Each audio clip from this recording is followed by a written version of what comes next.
মনে পড়ছে তোমার সেই সময়ের কথা যখন তুমি বলেছিলে অনেক সময় আছে। এখনো অতিরিক্ত পরিশ্রম করার কিছু নেই, অনেক সময় আছে, হয়ে যাবে, কোনো টেনশন নেই। আজকে জায়গাটি সেই আছে, দেওয়ালে টাঙ্গানো সেই দেওয়াল ঘড়িটিও আছে, ঘরটিও আছে, শুধু ক্যালেন্ডারে বছরের সময়টা পেরিয়ে গেছে। আজকে বর্তমান এই সময়ে মনে হচ্ছে, হায়, তখন যদি আমি একবারের জন্য শুরু করতাম তাহলে হয়তো কাজটি আজকে শেষ হয়ে যেত। একটু যদি হার্ডওয়ার্ক করতাম তাহলে মনে হয় আরো একটু সফল হতাম।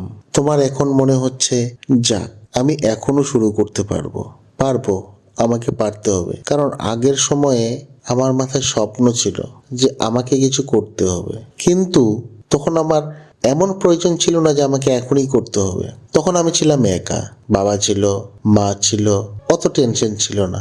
বাবা তো আছে, ইনকাম করছে, আমার চলছে দিন, কষ্ট নেই, এভাবেই হয়তো কাটবে। কিন্তু আজকের বর্তমান এই সময়টাতে মা বাবা বয়স্ক, এখন আমি একা না, আমার সঙ্গে মা বাবা আছে, স্ত্রী আছে, সন্তান আছে। এখন আমার টাকা লাগবেই, কারণ এখন আমি বুঝেছি সকালে ঘুম থেকে ওঠা মানেই মাথায় একটা টাকার বোঝা নিয়ে ওঠা। এটা লাগবেই, তার খরচা, ওর খরচা, সবার খরচার চাহিদা আমাকে মেটাতে হবে। কারণ এক সময় বাবা আমার খরচার চাহিদা মিটিয়েছে, হ্যাঁ, বউ আমার খরচার চাহিদা মেটায়নি, কিন্তু আমি সবার সামনে প্রতিজ্ঞা করেছি তার খরচার দায়িত্ব আমার, তার দেখাশোনার দায়িত্ব আমার।